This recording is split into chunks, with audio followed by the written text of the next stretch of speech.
Are you an independent author with an incredible story to share? Are you afraid your book will get lost in a sea of books? True Vine Publishing Company can help you stand out. We're not just a publishing service, we're your partner in success. We provide personalized marketing strategies and eye-catching covers that will captivate your audience. We will build your author platform and connect with your readers. We have helped countless authors achieve success, and we can help you too. Break free from the shadows, take control of your publishing journey, and make your mark. Visit TrueVinePublishing.com or call 615-44-BOOKS to schedule a consultation. Hello, this is Timothy Bond with True Vine Publishing Company, and you're watching the next episode of The Right Change, where our guest today is Ke'Shawn Hill-Adamson, author of My Love Letters to the Grieving. Ke'Shawn, how are you today? I am well, thank you. I'm doing so great. You know what? I believe that this podcast episode is going to touch a lot of lives. It is. Because we have been getting so much resistance to get this thing done. So we are excited today. Yes. Ke'Shawn, we're going to start off by just having you introduce yourself to the Right Change family and to the world. Okay. So again, I am Ke'Shawn Hill-Adamson. I am a certified grief coach, educator, grief movement guide. I am a grief and loss public speaker. I am a new author of My Love Letters to the Grieving. You are not alone. I am super excited about that. Outside of my career, I am a wife of almost 17 years, next month, April, to my best friend, my husband. And I have two girls, ages 14 and 25, and I am a native New Yorker. Yes. So let's get into this book, My Love Letters to the Grieving. Isn't that a nice book? It is. I am so, listen, we spent so much time coming up with it. I spent, it was me fighting on, like, oh, you know, the butterflies and pink and the thing. Yeah, so yeah, it's a masterpiece. You've done a marvelous job. Yes. And I will say this, ever since we did this book cover, and I've told you this, you know, my nephew was murdered. And after his murder, I've never had this happen before, but I just have butterflies pursuing me. Like, Yeah.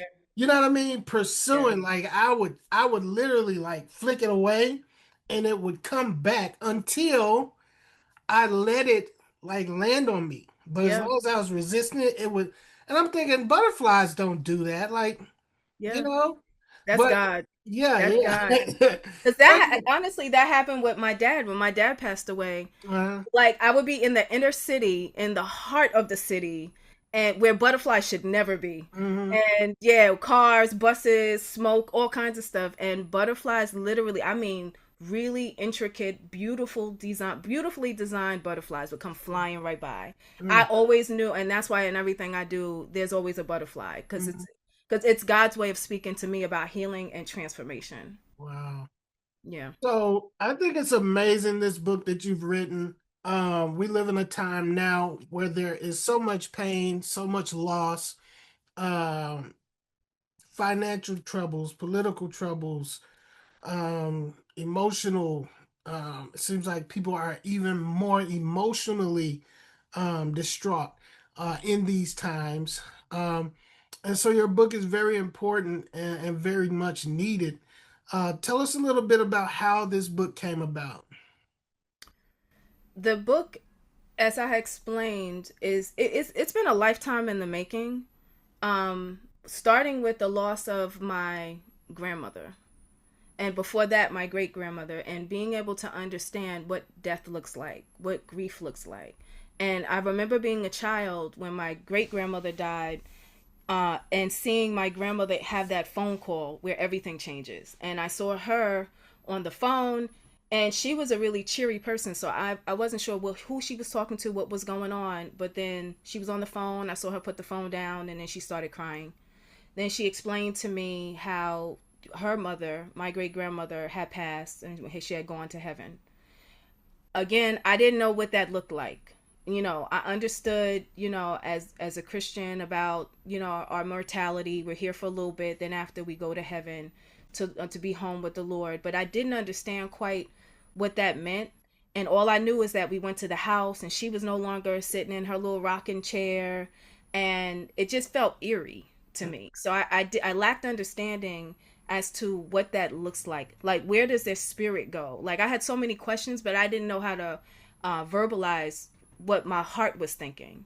So fast forward, I always had that in my mind about everyone's sad, and I had to make connections and infer. When someone dies, people are sad, they cry, they're no longer here. So that was my first introduction to death. My grandmother, one moment she's alive, she's picking me up from school. We're a big, happy family. We lived in the same building. My mom, my sister, with my two younger uncles, my grandparents. So my mom would go into work. My grandmother would come pick me up from school.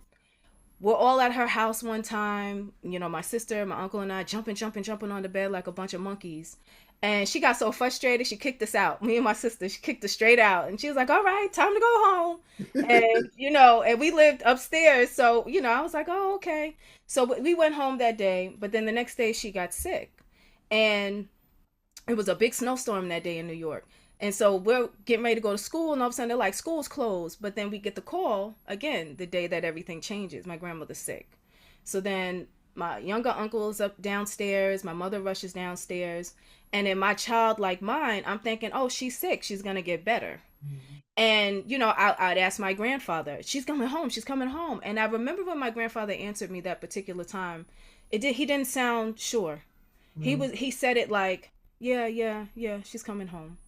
But it just didn't feel right. And the energy around the house didn't feel right. Mm-hmm. But I was optimistic. My grandmother's coming home. That was like next to my mom, who is my best friend. My grandmother was my best friend. Mm-hmm. And I spent a lot of time with her because I didn't go to preschool. She kept me during the day. So all of my, a lot of my moments were with her while my mom was at work. And so fast forward, one day I come home and my grandfather's in the room crying, polishing silverware. My uncle's upset. Everyone's upset. I go into the dining room, and on the table, I see a lot of food. I remember seeing this huge coconut cake, fried chicken, all of the food, and people knocking on the door a lot. And there was a lot of traffic coming in and out the house, and I didn't understand what was going on. Then I saw my uncle, and I said to him, what's going on? Why is Daddy, which was my grandfather, I called him Daddy, why is he crying? And he was like, oh, you don't know. And he sat me down. He was like, Mommy passed away. We all called my grandmother Mommy. And again, passed away, went to heaven. What does that mean? Mm-hmm. But then I start to see she's not around anymore, just like my great grandmother.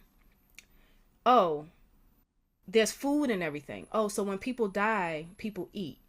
Mm. When people die, they bring a lot of food over. When people die, you have a lot of guests coming to the house. Oh, when people die, the pastor comes over and you have big meetings. You polish silverware. So that was my introduction. So I've been writing this book in my heart for a long time because thereafter my grandmother passed, all my other family members, pillars, aunts, uncles, her siblings who stabilized us as a family while we lost her, began to one by one pass away. I did not know what to do with that grief. I didn't know what that looked like. All I knew was extreme pain. And I didn't know how to process that pain. My family didn't know. We all, pulled ourselves up by the bootstraps. Everyone went back to school. My mom went back to work. I went back to school after a period where we stayed home for a little bit. And then it was like life just kept going. You still had to finish, fulfill the school demands. But my head wasn't in it. I wasn't in it.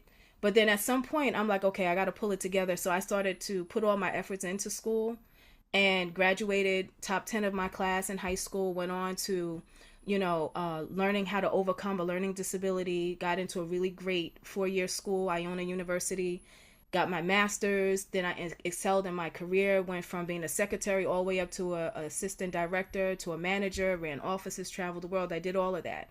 But what I didn't understand is that for every unspoken word that I did not speak about my loss and my grief, it was manifesting in sickness and weight gain.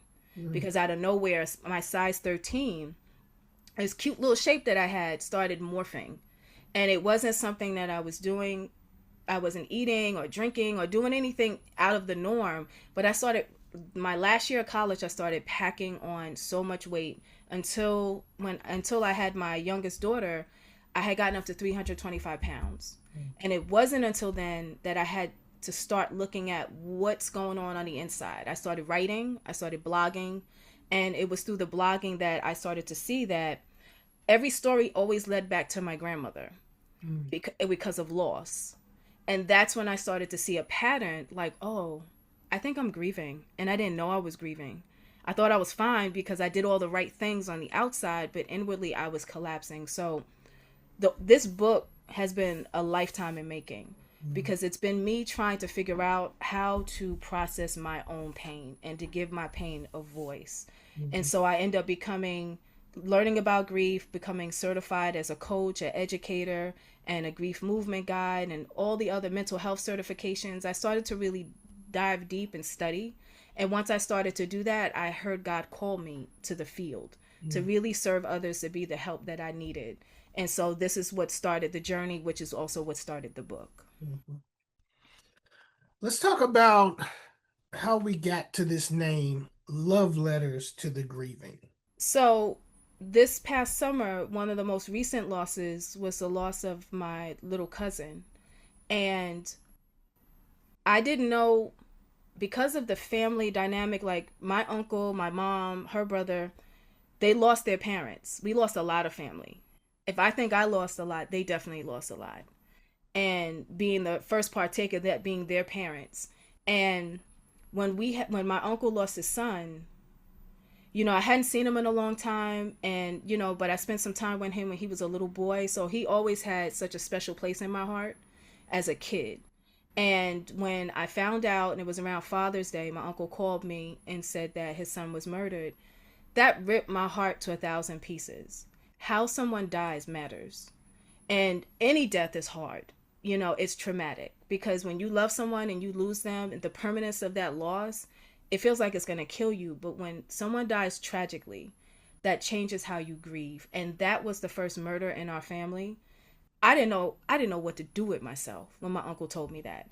I didn't know what to do with myself for my own heartbreak, because that is my little cousin. But I didn't know how to support my uncle in that process, because there are no words to say. There's nothing. I couldn't bring him enough things. That's not the time for me to turn into Ke'Shawn, the coach, the educator, to tell him how he needs to process grief. My position needs to be, I just need to be there, however that is, even if I called him and we stayed silent.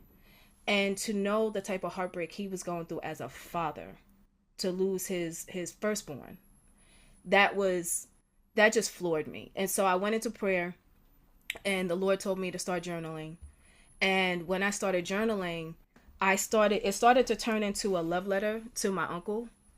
That wasn't the intention, but it was, there were things I wanted to say to my uncle that I couldn't say necessarily over the phone, because it's not about me, and it wasn't about my feelings. It was about how he felt. So when I called him, I just needed to listen. And I started writing all the things that I wanted to say to him on paper. And then I started to hear, once I did that, I started to hear the Lord speak, like literally. I heard a voice, and it was like, okay, now write this. And then I started to hear the stories of all the people. I moderate with David Kessler and his team on specific losses for Tender Hearts, his online grief support group. And I started to hear the stories of the people that we moderate for. And then I started to hear the stories of my friends who've lost parents. And then I started to hear my own story, started to weave in there. And all of a sudden, literally, it was a download from heaven, like, okay, now write this. Oh, and it was like a reminder, oh, remember when this happened? I remember things that I hadn't thought about since I was a little girl. So it was like God was dealing with my own pain, and then he was helping me to write it in such a way that it can minister to the people who were in pain too. So it turned into a love letter to everybody. And I had my uncle in mind when I did it, because when I speak to him, again, I can't start coaching and doing all these, doing all the coaching things. I just have to be present. And so it turned into a tool that people can have by themselves, because a lot of times when we go by ourselves, that's when you're really alone. When the phone call stops, people are not showing up, the food stops, all the things stop. And when I can't presently be there, what can I give him in his midnight hour, where he can sit with himself, with his pain, and with God? And that's how that started. It sounds as though you didn't know you were grieving for all of those years. Is that the case? People don't know they're grieving. And if so, how do you start to recognize the process of grief and allow it to take its place? I started to see that I was grieving through some of my cycles of suffering. The weight gain, that was it. Like, normally people, you put on weight, and people think, oh, because you're overweight you're eating. That's not the case, because that wasn't my case. I wasn't sitting there eating like bad food and doing anything abnormal. People's body starts changing, so it depends on your cycle of suffering. Some people like to shop. A lot of our habits come from places. Some of the things that we do, some people eat, some people, drink their wine, some people, have their beverages, whatever that thing is, or just snapping at people, the short temperedness, or some of the things that we do, like, that don't serve us well. What I've noticed is that usually is a sign, like there's some inner stuff going on. Like, if you're a perfectionist, like, and you always got to have something a certain way, like, a lot of our behaviors come from a place like with deep roots. And so it wasn't until I started to tackle my health, I started to uncover roots of my health, because trauma gets stuck in the body. And not all grief is traumatic, but all trauma has grief. And I had trauma from grief, because the abruptness and the cumulative loss that I had, it was like, that was a lot of trauma that was surrounding grief. So I started to figure that out through my behaviors. And David Cuzzer always says, when people ask him, where do you start healing? He often says, what are your triggers? What are those things that, easily beset you or upset you? What are the things that heighten you emotionally? What are, when things happen, what are those things that push your buttons? So that's how I started to understand, where to start, and that there was a problem. And a lot of times when I'm speaking to a lot of people, they don't know they're grieving. They think they're doing it just fine. And we're our own experts in grief, so no one can tell us how we're grieving or how we're supposed to grieve. But sometimes, grief has a way of just coming up. It's going to show up whether you want it to or not. So yeah, that's a very interesting idea. Grief is different for everybody. I think sitting in a dark room by yourself, but grief it could look happy. I guess it could look any kind of way, right? yeah. You talk about in your book, like, allow yourself to grieve. Like, what does grief look like for somebody to be able to recognize it? It's like you said, those triggers that come up. That's very interesting. So you have a very interesting twist on grief as well, right? You say that grief is not bad, grief is love. Grief is love. Talk to us about that. Grief is love. I was taught early in my career, you can't grieve something you don't love. Mm-hmm. So grief is a change that you didn't want. Mm-hmm. You absolutely didn't want that change. And it's not always exclusive to death. It's something you care about. It's something that, that changes shape or form, and something that's missing, that you didn't want it to go away. You can grieve losing your great grandma's medallion. And that could be heartbreaking for some. You can grieve a marriage that didn't work. You can grieve a child that you were supposed to give birth to that never had a chance to make it here. You can grieve a friendship that ended abruptly. there are 1,000, and grief is also loss. So it's something that we cared about that changed or transitioned, and that we're feeling a sense of loss over. And so what I've come to understand, my understanding, so I asked my mom when I was developing my website and my business, you know, a couple of my business mentors, they said to me, you got to catch them right when they land on the page on my website. You got to, that you got like 3 seconds to catch them so they understand what your website is about, what you're doing. And so I did some research. I researched hundreds of websites and, looked at what other people were doing and tried to get language for the experience of grief. So I said, let me ask my mom. So I said, Mommy, what does grief mean to you? What does that look like? And she said to me, it's a terrible, terrible thing. It's a terrible thing. And I agreed with her. And then when I started studying and understanding that grief is actually love, it's what connects us. It's that thing that connects us. Like, I grieve my grandmother because I loved her and I miss her and I want her here and I long for her. And so it's like, but she's not here for me to kind of put my love on her. So it's kind of like that. And what I've come to learn about grief is that your body can't make sense. Your mind can't make sense of the absence. It's so programmed and wired to count on them being here. Now, psychologically, mentally, neurologically, your brain has to try to make sense that they're not here anymore. And that's another part of grief. Like, it affects your whole body, your spirit, soul, and your body. And the biggest breakthrough for me is understanding that grief is heavy. Grief can feel like the worst pain ever in the world. But at its core, it's the love you feel for someone who is no longer here, or that thing. And so that changed it for me, that it doesn't have to be so dark. I get to celebrate when I'm grieving. I'm missing them. I'm longing for them. I need them. I want to hear their voice. So I had to learn how to frame that different and embrace that, because it's just my heart reaching for them. And so that made it beautiful for me. Do I like the feeling? Absolutely not. But it's my heart longing and reaching for my dad or my grandmother or my family. And it's the only connection I still have with them. That kind of taps into a question, but I'm going to ask it anyway, just to allow you to answer it. How do you find the joy in the midst of grief? By processing it. By allowing it to have a space. I remember one day I was looking out my window in my bedroom, and I can see my bus stop from a little girl. I had looked out the window 1,000 times. This apartment we're in is fairly new, maybe 5 years new for us, because we moved from where we were. And I never had that vantage point in the apartment building we lived in. So now I'm able to look out the window. And for the first time, I've looked at that bus stop 1,000 times. But this particular day, I looked at that bus stop, and I mean, all of the feelings came on with my grandmother.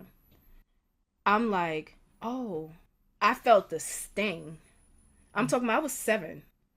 But it was like it was yesterday, and I felt the sting of the longing. Like, oh, I miss her. And I just looked out the window and I let it flow. And I just allowed myself to say, I miss you. Like, I really, really miss you. And I embraced the moment, because that was my way of connecting with her. The other day I did a video of my father, and I was talking about missing your loved one and embracing the missing. And I pulled out his pot. He was a great cook. He's from the South. He makes some slamming, smothered chicken, and a pot of beans. And he had this pot he would cook in. That thing has been through the mill. Like, it doesn't have a handle on it anymore. Like, it's been through the mill. But I was doing a video and I was showing the people. And I'm like, probably people like, you should get rid of that pot. No, I ain't getting rid of that pot. That's my daddy's pot. I'm going to cook them beans in that pot until I can't cook, until it becomes a hazard in our cooking. Like I am cooking in this pot. And so I literally, like, I hold on to the things and I remember. I go fishing with my girls and I remember. And I keep him alive within me. So it's making the connections and doing the things that they love, which brings my heart joy. Because what I've come to also learn is that you don't have to let them go. They are an extension. They get to live on through everything that we do in this lifetime. My book, like, I cried. I did my unboxing and I cried when I opened this, because this is my pain within these pages.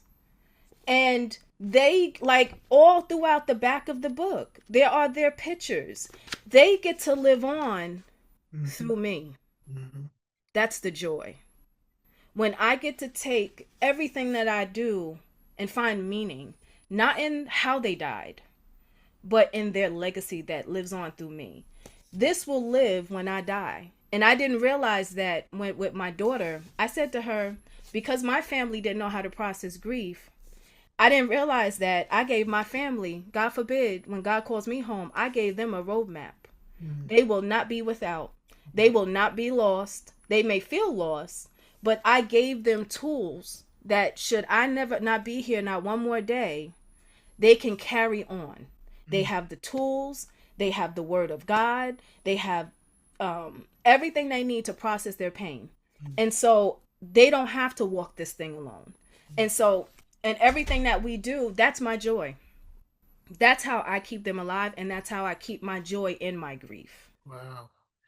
I think that's a perfect place to put a cap on the interview. Let's tell the people how they can learn more about Ke'Shawn Hill-Adamson and your ministry. Okay. So my business is Unstuck Worldwide LLC. It's at www.unstuckworldwide.com. I'm on all social media platforms, unstuck_worldwide, and you can find me all those places. Awesome. Anything coming up? Book signing tours? Anything coming up that people should know about? I do have an event. It's going to be in Brooklyn, and it's going to be posted on my website and my calendar. I have a few things coming up, which will be on my website right now. People, let's get the word out about this book and this author, My Love Letters to the Grieving, Ke'Shawn Hill-Adamson.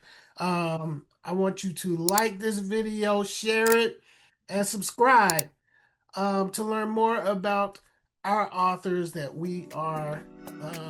It's my belief we're changing the world by changing people's lives with books like these. Ke'Shawn, I appreciate you being on the show, and you have a wonderful day. Thank you. Thank you. You too. Thank you for having me.